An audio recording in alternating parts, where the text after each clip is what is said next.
Hello dears, आज हम discuss करेंगे थीम के हवाले से and this is lecture number 9. It is also about the theme. Do you know what is the theme? Okay. और पिछले वाले लेक्चर में हम डिस्कस कर रहे the elements of the novel.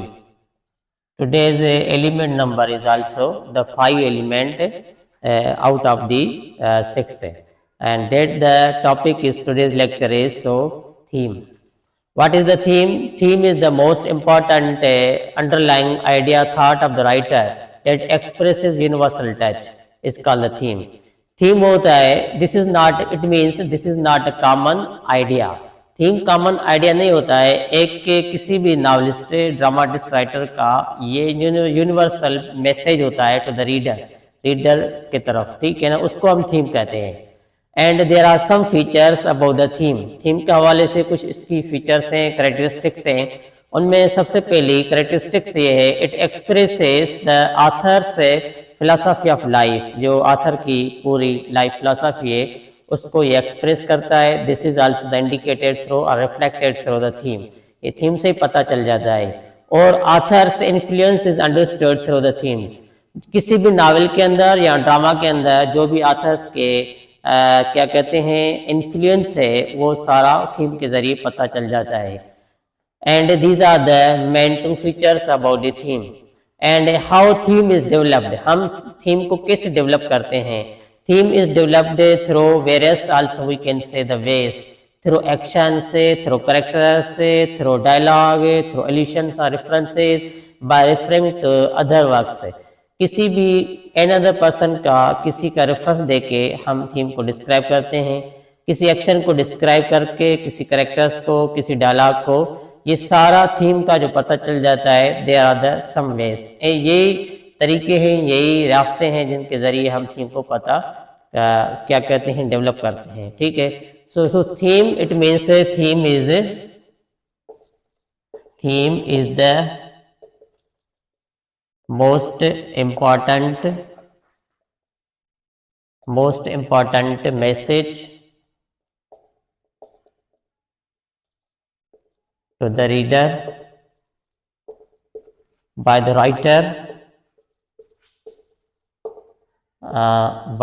Writer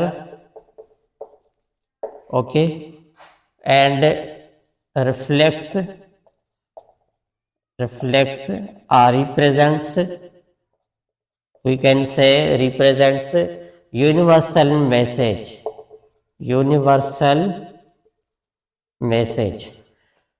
So theme वो चीज होती है जो यूनिवर्सल मैसेज दे किसको? रीडर को. ठीक है. This is not a common, also we can say the idea. ये कॉमन आइडिया नहीं होता है. ये कैसे डेवलप होता है मैंने आपको ये बताया था. तो this is develop through the actions. ठीक है. Through actions. कोई भी किसी भी राइटर का यानी लिटरेरी वर्क को हम जब इंडिकेट करते हैं, ठीक है ना, तो उसको कैसे पता चलेगा आपके रीडर को? तो इससे नावल या ड्रामा के अंदर जो थीम डिस्कस किया गया है वो किस तरीके से आप फाइंड आउट करेंगे? Through actions of the characters. जो कैरेक्टर्स के एक्शंस उनके जरिए, या थ्रू कैरेक्टर्स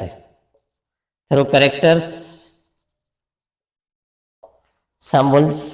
ठीक है. जो कैरेक्टर्स, कुछ ऐसे कैरेक्टर्स भी होते हैं जो थीम को इंडिकेट करते हैं डायरेक्टली, और थ्रू डायलॉग, जो कैरेक्टर्स डायलॉग करते हैं उनके जरिए भी हम थीम को इंडिकेट कर सकते हैं. ठीक है. और through we can say references. ठीक है. या एलिशंस. ठीक है. कोई भी नॉवलिस्ट या ड्रामाटिस्ट एलिशंस या रेफरेंसेस यूज करते हुए थीम को इंडिकेट कर सकते हैं. ठीक है. So these are the ways, and this is we can say in simple word, this is the definition about the theme. ठीक है. उसके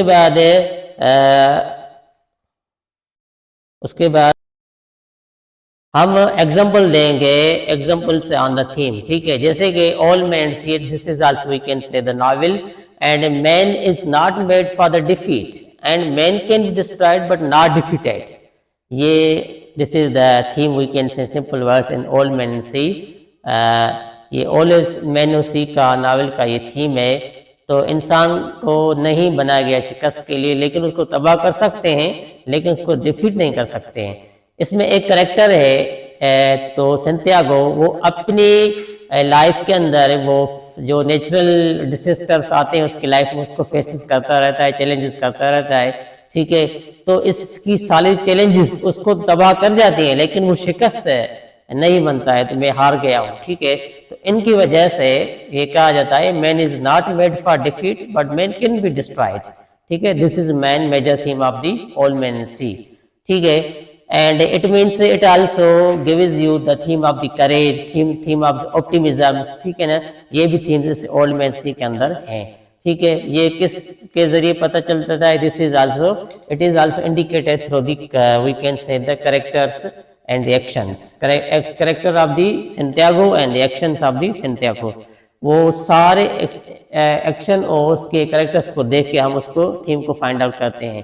this is the way how we can find out the themes through the actions, through the characters. An example is before you about the Old Man and Sea novel, okay।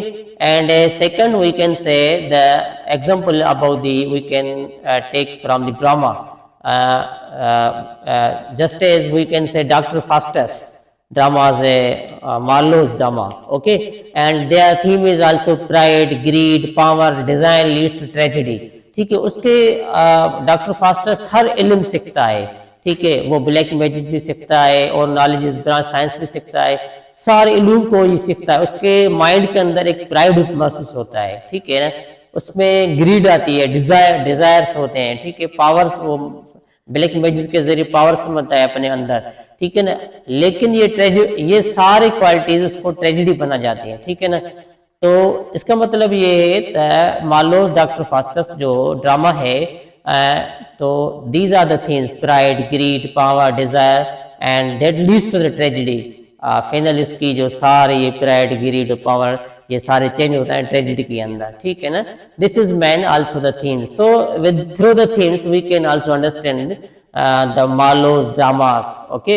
So Marlowe's always write mostly the dramas about the pride, greed, power, desires and so on the themes, okay।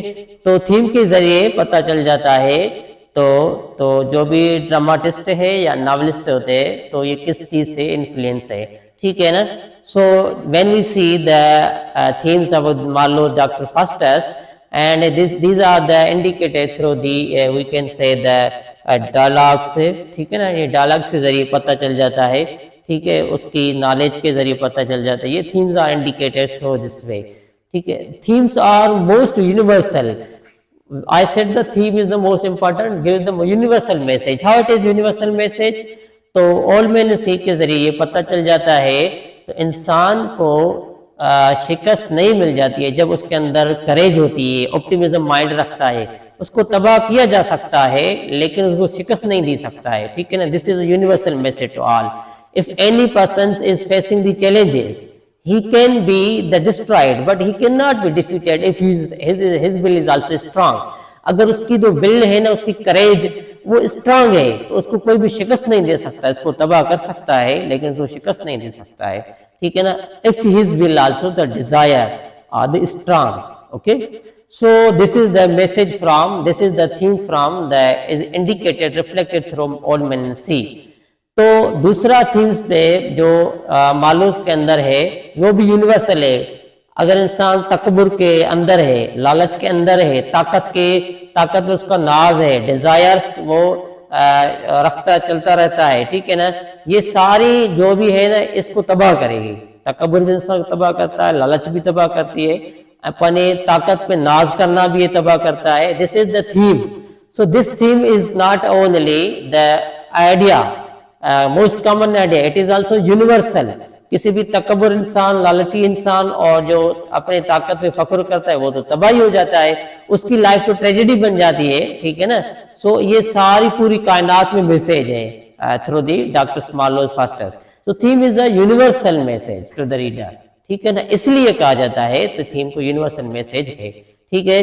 सो इस पे हम lecture आज का and करेंगे। Theme is most important element about the from the elements of the novel. Novel के में जो भी एलिमेंट्स हैं जैसे कि प्लॉट है, करेक्टर है, पॉइंट ऑफ व्यू है, थीम है, ठीक है ना, ये सारे एलिमेंट जो भी most are important, but theme is the, और थीम के बारे में आखिर में लास्ट लेक्चर में ये मैसेज देना चाहता हूँ, if the writer has the story through the plot, plot के जरिए उसको स्टोरी पता चल जाता है राइटर को, नॉवेलिस्ट को, ठीक है, तो वो स्टोरी किस पॉइंट ऑफ व्यू से लिखेंगे ये पॉइंट ऑफ व्यू के जरिए पता चल जाता है। तो ये स्टोरी हु नरेट, कौन बयान करता है, हाउ विल ही नरेट, कैसे बयान करेगा, ये पॉइंट ऑफ व्यू से पता चल जाता है। प्लॉट से स्टोरी बनती है और पॉइंट ऑफ व्यू से स्टोरी कैसे बयान होगी ये पॉइंट ऑफ व्यू से पता चलेगा। और उस प्लॉट के अंदर जो स्टोरी राइटर, नॉवेलिस्ट, ड्रामाटिस्ट ने स्टोरी बनाई है उसको डिटेल्स देनी है, वो कैसे देगा, वो कैरेक्टराइजेशन के जरिए पता चलेगा, ठीक है, वो स्टोरी किस चीज के बारे में है वो थीम के जरिए पता चल जाता है। यही मेन असली मकसद है। लेकिन थीम की ये डेफिनेशन है, थीम का असल मकसद ये है, तो कोई भी नॉवेलिस्ट, ड्रामाटिस्ट स्टोरी बनाएगा, what is the story is about, story किस चीज के बारे में है, then you have to find out the themes, आपको फाइंड आउट थीम करना पड़ेगा।